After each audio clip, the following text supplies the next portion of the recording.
1962, President John Kennedy gave a speech at Rice University where he said, "We choose to go to the moon in this era and do the other things, not because they're easy, but because they're hard. Because that goal will serve to organize and measure the best of our energies and skills. Because that is a challenge we're willing to accept, one we're unwilling to postpone, and one we will win." That speech, in essence, started the U.S. space program. So let's fast forward almost 60 years to 2021, a record-setting year for space exploration. Private citizens made it to space via commercial efforts. The U.S. returned to Mars by landing a rover called Perseverance and flying a drone called Ingenuity. It was a Wright brothers moment because it was the first powered flight of an aircraft on another planet. And it was a record-setting year for orbital space launches. And 2022 could be even bigger. Lockheed Martin and General Motors have partnered to build the next generation of lunar rovers. The James Webb Space Telescope, the most powerful space telescope ever, will be sending back images and information from the farthest reaches and earliest moments of our universe. And NASA and SpaceX are preparing to launch rockets that are more powerful than the Saturn V rocket that took Apollo astronauts to the moon. When we think about space, many times this is what we think about: going to the moon and on to Mars and beyond. However, space is also about precision agriculture, helping to feed a hungry planet. It's about environmental sustainability, solving our greatest challenges here on Earth. And it's about innovative technology, bettering our everyday lives. One of my favorite forms of space technology is fire retardant clothing, because my husband was a firefighter for 30 years. He ran in to burning buildings to save people's lives. And now that he's retired, he's using another form of technology, originally designed on Earth, but perfected for space. Cordless power tools. Yeah, that's right. He's using those to work off that honey-do list. But I think you all know that list is never going to get any shorter. Yeah, you know. We're there. And when you ask my husband, "Hey man, what do you do now that you're retired?" He'll tell you, "I orbit the planet Shelli." Oh yeah, smart man. So you all saw I came out with my cell phone. How many of you brought your cell phone today? Oh yeah, just about everyone, or the ones who don't want to raise your hand. It's okay if you pull your cell phone out, because when you hold your cell phone, you are holding space technology in the palm of your hand. Let's go ahead and do one of our favorite things. Oh my God, you guys look great. Oh, and let's remember, selfie. Oh, and please remember, hashtag TEDxManitouSprings. Many of your cell phones are using NASA imaging technology to capture that perfect photo. They're using some other forms of technology too from space, such as, GPS, battery strength, recharging capability, encryption, and you know what? Something we all can't live without: connectivity. We all want to be connected to the internet, we want to be connected to each other, and all that information that's on our apps.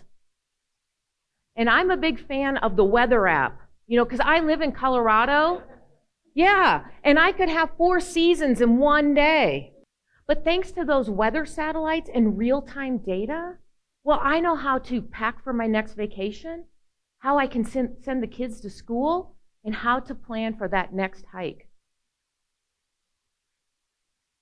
So how many of you have used Zoom? Okay, I see almost all the hands went up. So I had never used Zoom before COVID. I had always preferred, I see you going, yeah, I had always preferred in-person, face-to-face, just like this. So thank you all for coming out today. We are so grateful to see you here. Thank you. But I do remember that first Zoom call. 2 months into COVID, I was getting ready to do a presentation to 2,000 people from 150 countries. My boss was on the call, and I was talking to my husband when someone sent me a text message. You guessed it. Mute yourself. Yeah. Some of us were fortunate to get to work from home during COVID. This wasn't possible during the 1918 pandemic. That's because the critical space infrastructure that allows Zoom to work hadn't been invented. That's something that's come along over the last 60 years.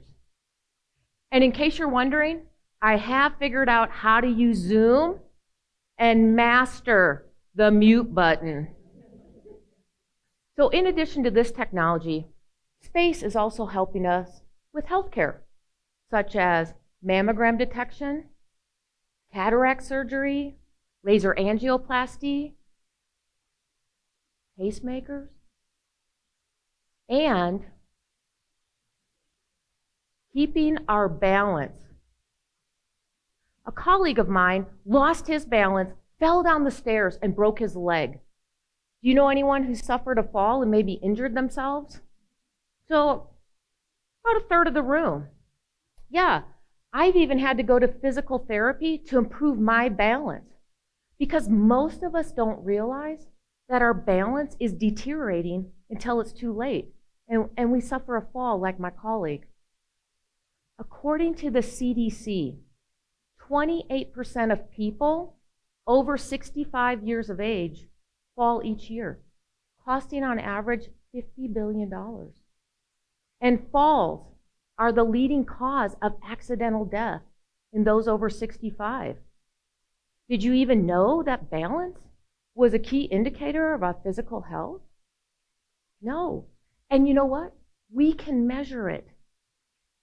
A company has designed balance technology that fits inside a space boot, because the effects of living in microgravity environment, living in space, negatively affects human balance. I interviewed the CEO of this company, and she told me how they've taken this technology that was originally designed for the US space program and put it in a product the size of a bathroom scale. Now, this scale uses machine learning to establish patterns of stability and instability in a 1-minute standing test, hopefully preventing future falls and improving the quality of our lives. Space is also helping us solve many of our challenges here on Earth. During COVID, we all wanted to breathe cleaner air and know we were safe when we went to the store, the airport, back to the office. We wanted to know we were safe from harmful contaminants. This unit right here is helping to purify the air with its NASA-designed air filtration system. But it's doing a lot more than eliminating harmful contaminants. It's also helping to eliminate the COVID virus. And you'll find units like this in schools, in laboratories, hospitals, And I'm grateful I took this one out of my office. I met 3 entrepreneurs that started their company when they were students at Qatar University. They were majoring in nutrition, and they wanted to create a healthy, delicious snack that also helped to eliminate or reduce food waste. Now, the snack they designed uses fruits and vegetables that are normally thrown away. However, due to freeze-dried technology from NASA, they're able to create that healthy, delicious snack, help to reduce food waste, and help to create food security. Despite the worldwide pandemic, the global space economy in 2020 grew to $447 billion. And financial analysts from Bank of America to CNBC predict the global space economy will grow by 2030 to $1.4 trillion. And by 2040, over $3 trillion. But you know what? The most exciting part about all that growth is that the global space economy is 80% commercial. It's products and services we use every day, just like the ones I've talked about.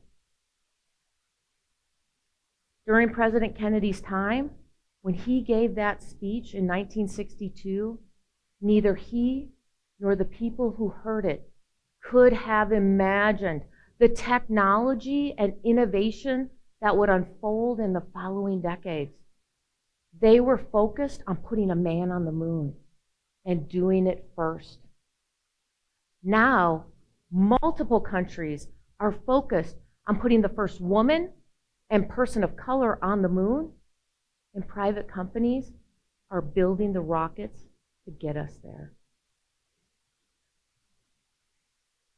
During President Kennedy's time, if you wanted to be in the space industry, you were primarily a white male STEM professional, science, technology, engineering, mathematics, and you worked for one of 2 countries.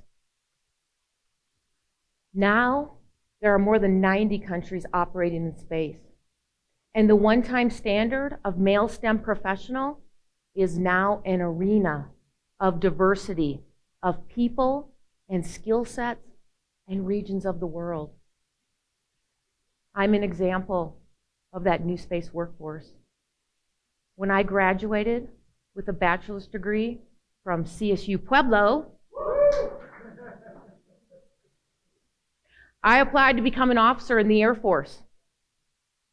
However, the Air Force was looking for STEM professionals, and I have a bachelor's degree in business administration. So my odds of being selected were 12%. And for my mom, that's Tom Brady's number. However, I didn't let that deter me. I applied anyways, and I had to apply more than once before I was accepted to become not only an officer in the Air Force, but a space program manager. That tenacity and perseverance started my 25-year career in the space industry, starting as that program manager, and then a professor, a policymaker, a chief operating officer. And don't get me wrong, we still need STEM professionals in the space industry, astronauts and rocket scientists.